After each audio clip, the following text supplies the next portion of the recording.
Welcome to another inspirational message from Chowdean Community Church, Gateshead.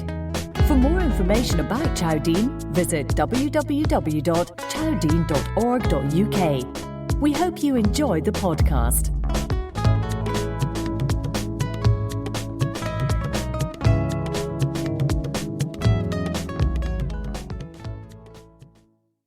Thank you. Well, you got a glimpse of what we're talking about this morning. You're never too old. I was driving around Gateshead this week and I saw this particular sign. I was quite taken by the sign because this is what it said. Flats for sale, age 55 or over, warden included. I'm thinking, that's me next year. So I had this image of me next year pulling a red cord and a warden saying, Mr. Allport, are you okay? You haven't had a fall? That's what I thought of. Then I'm thinking, am I getting too old? Then I thought of the sermon for this morning. Listen, you're never too old. Here's some of the things that I do in my old age, what I've been doing over the last few months. Here's the first one. My son signed me up for this 5K Southwell Park run. And I'm thinking, hold on a minute. I'm 63 this year. And you expect me to do a 5K run in Southwell Park. So I thought, okay, I better go and do some training.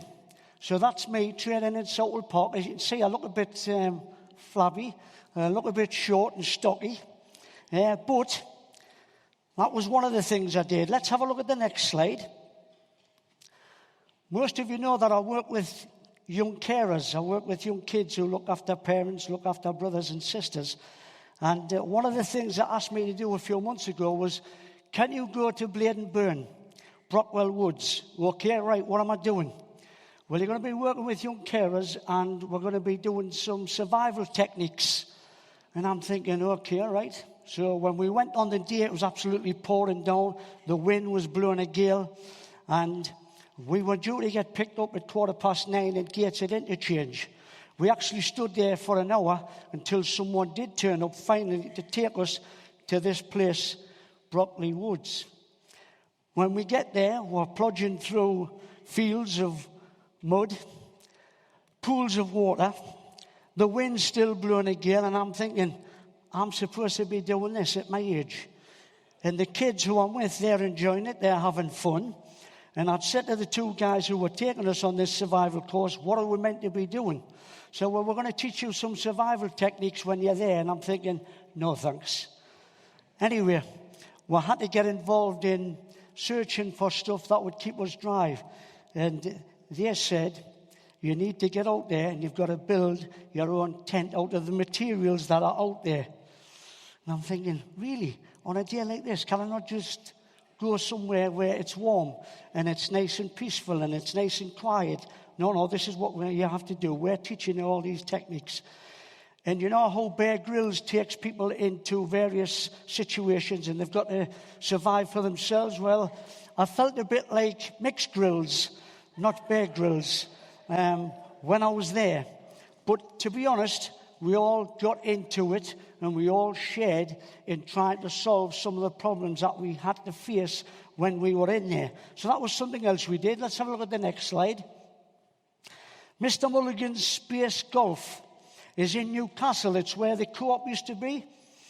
And they had said to me, will you work with a group of kids? And this is what I want you to do. I want you to take them into Mr. Mulligan's and have the time of your life with them and enjoy playing 18-hole golf. And we went along, and I could see there was lots of other parents in there with their children. And they're looking at me and probably thinking, he's a bit old, isn't he, to be with them? But he's with them anyway, and I'm having fun. The kids were having fun. You see, because I think regardless of your age, you can still have fun. You're never too old to do whatever. Let's have a look at the next slide. Now, I was given this task. They had said to me, have you ever been to the Jump Arena at the Metro Centre? No, never been. what is it? It's an indoor trampoline area where we want you to take a group of kids, but you have to get involved as well. I'm thinking, hold on a minute, I'm 63. You want me to go to the jump arena and start bouncing around here, there, and everywhere? So I goes in with the kids, and sure enough, the lines of trampolines are 6 rows, and I'm bouncing from one to the next, to the next, to the next, to the next, and back and forwards like that all the time. I was shattered at the end of it, but it was fun. And I'm thinking, even at 63, I can still have fun. Let's have a look at the next slide. Also, one of the things I do is I go out on the coffee cart on a Friday night. And sometimes the weather isn't good. Sometimes the weather's just okay. But it's a work that I do because I enjoy meeting people. And I enjoy telling them about Christ and where they can find Christ when we're up on the coffee cart. Let's have a look at the next slide. But these are some of the things that I've been doing. That, by the way, was the second time that I'd run the Southwell Park Run. The first time, what they do is they scan your card and they send you an email with your time. Now, the first time I did it, I'm thinking, that's not too bad for an old man. So the next time I did it, which was this slide here that you're looking at, I'm thinking, I have to try and beat the time that I had the first time. Just to prove to my 2 sons that, yes, your dad's 63, but he can still do it. Maybe not as fast as you, but he can still do it. So I did that.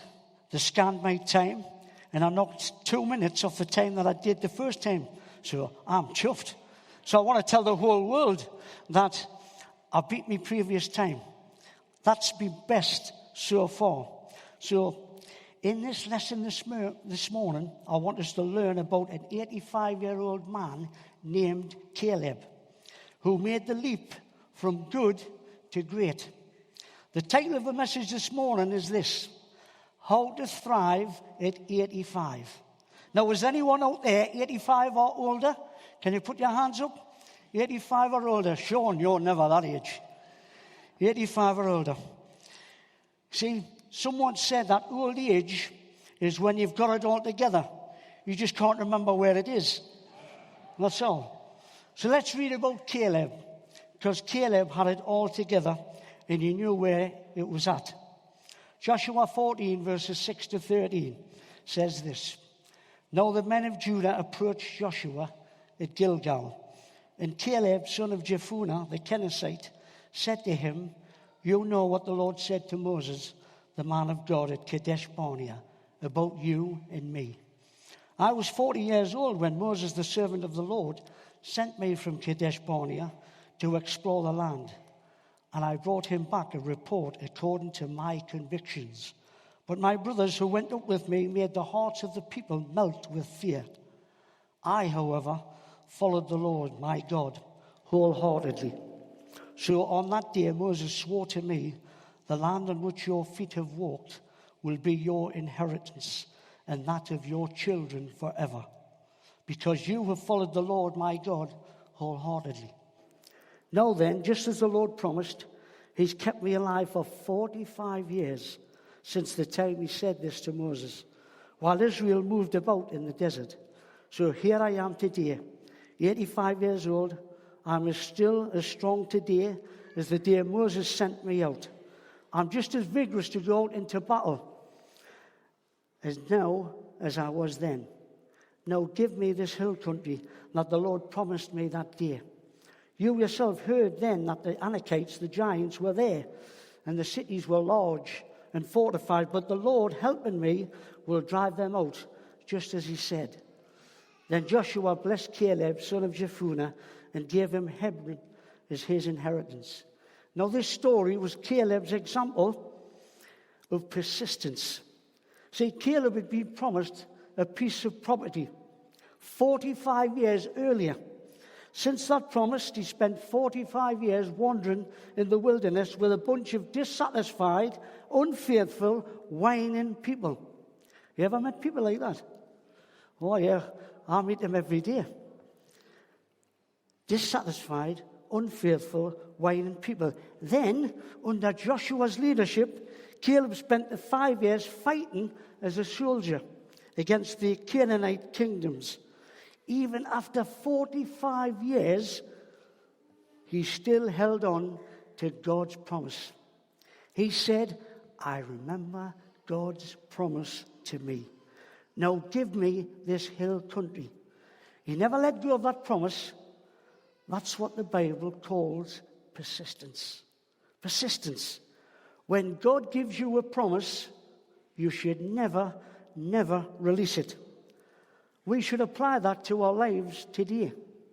When God gives you a promise, you should never release it, because God has given you that promise. I wonder how you feel this morning about promises that you've given. Do you think God has given you any promises or no promises?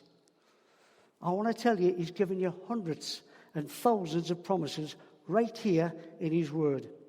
According to the author Herbert Lockyer, there are 7,457 of God's promises in the Bible. There's a book called All the Promises in the Bible. I recommend you go out and buy it, and you'll read about all the promises. And they're all yours and mine to claim.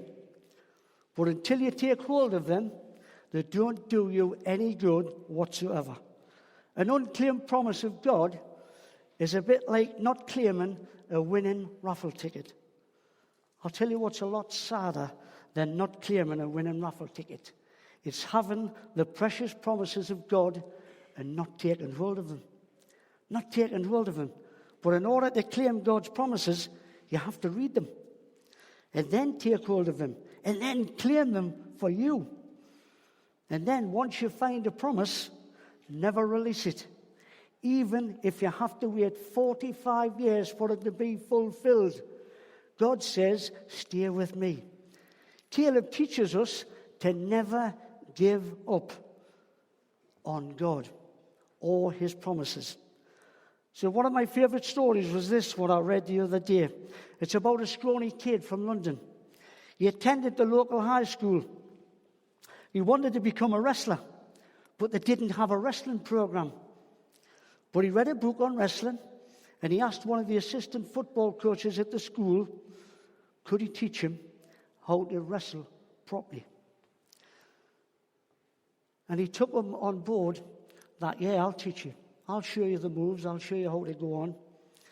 And he became a great wrestler in the area that he lived in because the coach had agreed to help him. Now, the little kid that I'm talking about, who was neither strong or skillful, but he had one enduring quality that I wished we had as men and women of God. He refused to give up. He won every single wrestling match in the area that he lived in. So much so that he was skillful enough to wear his opponents down. Because he would hold on to his opponents until he had the battle over them won. So by the end of the season, he was undefeated in the area that he lived. Then he thought of this idea. He thought, I wonder if I could really make the grade in wrestling and put myself forward for the finals, the regional finals. And he knew we'd be coming up against better class wrestlers, better class people. He was coming up against a 2-time champion in the final. He was just a prospect. He didn't really think he would make that grade, but he got there. And the scrawny kid went into the ring to face the state champion. And as he was fighting him, the coach that he took him was looking at him and he's thinking, this isn't working out. He's going to get beat here. This other guy he's fighting is far superior. He's going to turn him upside down. The state champion made a couple of big moves, and he soon had this kid pinned to the ground. The coach just felt in his heart that he was about to lose this fight. He couldn't bear to watch, so he turned his head away. Suddenly the coach heard the roar of the crowd, and when he turned round, his kid was on top of the champion. He had him pinned to the ground. He'd won the match. The little guy pounced around the mat, jumping up and down, and he jumped out of the ring, and he went to see the coach, and he hugged the coach. And he said, "What about that, coach?" And the coach said, "I didn't see anything. I didn't see anything. I turned away just before you were about to lose, or I thought you were going to lose, because that guy was good. He had you twisted on the mat." But you know what? The coach said, "I know you. You never quit. You always never refuse to give up." So he says, "How did you manage that?" He says, "Well, I opened my eyes, and there in front of me, I saw this big toe. I didn't even know if it was against the rules or not, but I bit into that big toe with all my strength. And the coach said, 'It's amazing where you get your strength from when you bite into your own toe.'" So if you're ever tempted to give up on God and his promises, just remember that little guy. He never gave up. So take a grip on the promises of God and never release them, because God honors persistence. God honors persistence. Here's the second thing that I believe Caleb had. Caleb had endurance. Both Joshua and Caleb were told, but God reminded them that he wasn't through with them. Yes, he knew they were old. They were getting older. But he said, "I'm not through with you yet." In Joshua 13:1 we read, "When Joshua was old and well advanced in years, the Lord said to him, 'You are very old, and there are still very large areas of lands to be taken over.'" See, God needed a couple of octogenarians to seal the deal. I'm saying to you this morning, God needs you and me, no matter what age we are, to seal the deal. You'd expect him to say, after working all those years, "You've done a good job. Take a rest for a while." I'll use some of these younger guys. But God not only preserved the promise for the man, God preserved the man for the promise. God not only preserved the promise for the man, he preserved the man for the promise. Caleb was 85 years old before he ever moved into his home place. That's an age when most people are feeling like me. It's time to slow down and step aside. Are there any men and women today who are 85 years of age or older? Yes, you are. You're out there. I'm proud of you just for being here. God says, "I'm proud of you." See, when you follow God wholeheartedly, you'll never retire from serving him. That's the personal application that you and I need to have as men and women of God. You'll never retire from serving him. Many of you are involved in jobs and careers that allow you to retire after a certain number of years. And some of you have already retired. Retirement from a career is a good idea. You've earned it. Now go out and spend your children's inheritance. 6 times in the Old Testament we read these words describing Caleb. He wholeheartedly followed the Lord. In fact, Caleb's name literally means follows God like a dog. You know what a dog does? It obeys the person, the owner. And we have to do that with God. We have to follow him. A bit like Caleb, like a dog. God has called every Christian to serve him. And if you're following God with all your heart, you'll never retire from spiritual service. Serving the Lord is not a job. It's a life calling. The word vocation comes from vocari, which means to call. God has called all his children to serve him. You and me, every one of us have called upon the name of Christ. You may think, God can't use me because you're too old or you don't have any special training or abilities. One of the greatest servants of God in the 19th century was a shoe salesman from Chicago named D.L. Moody. He was never ordained. He never attended college or seminars. But one time D.L. Moody heard a preacher, Henry Varley, speak these words.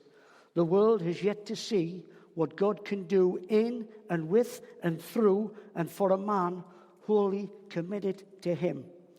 And at that moment, D.L. Moody said this, by the grace of God, I will be that man.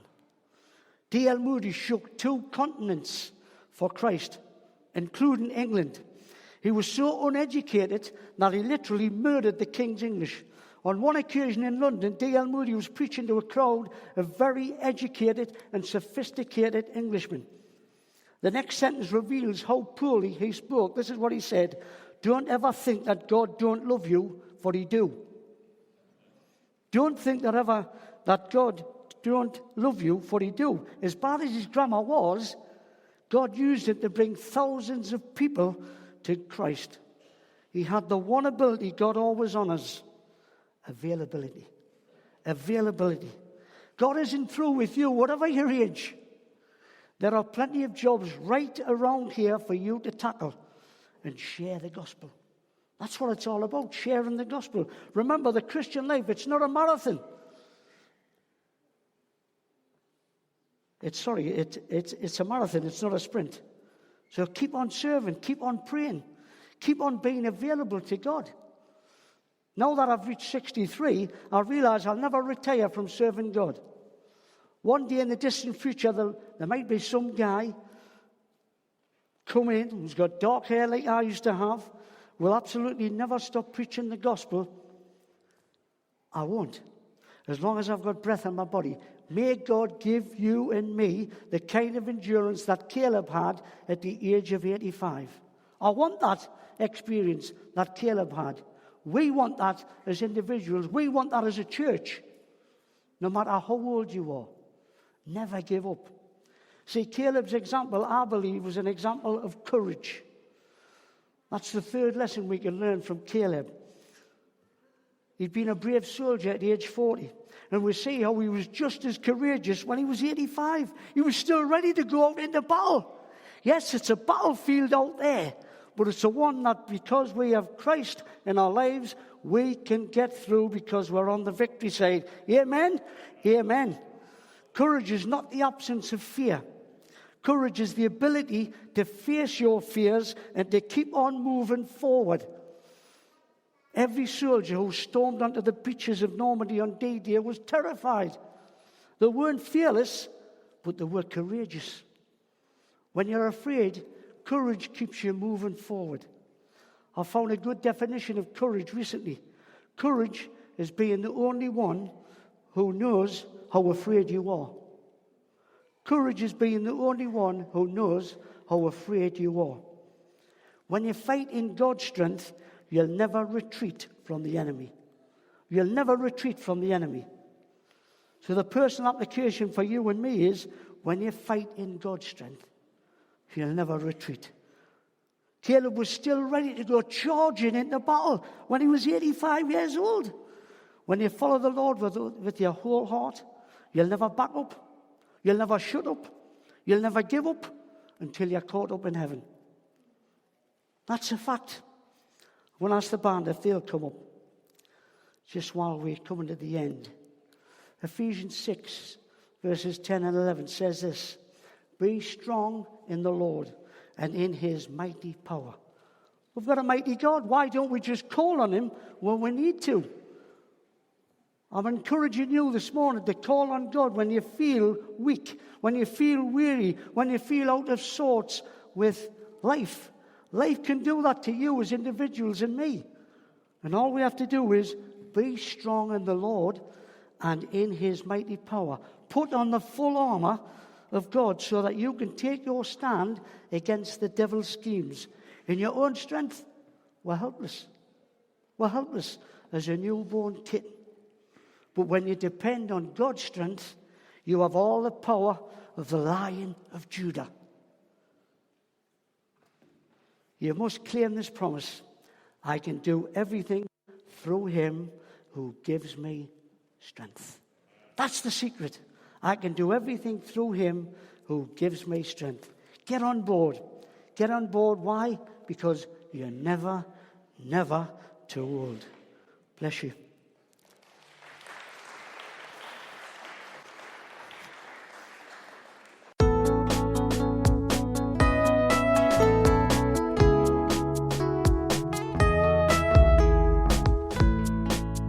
This is the end of this message. We hope you enjoyed it. If you want to find out more about our church, please visit www.chowdean.org.uk. And please take a minute to rate our podcast on iTunes.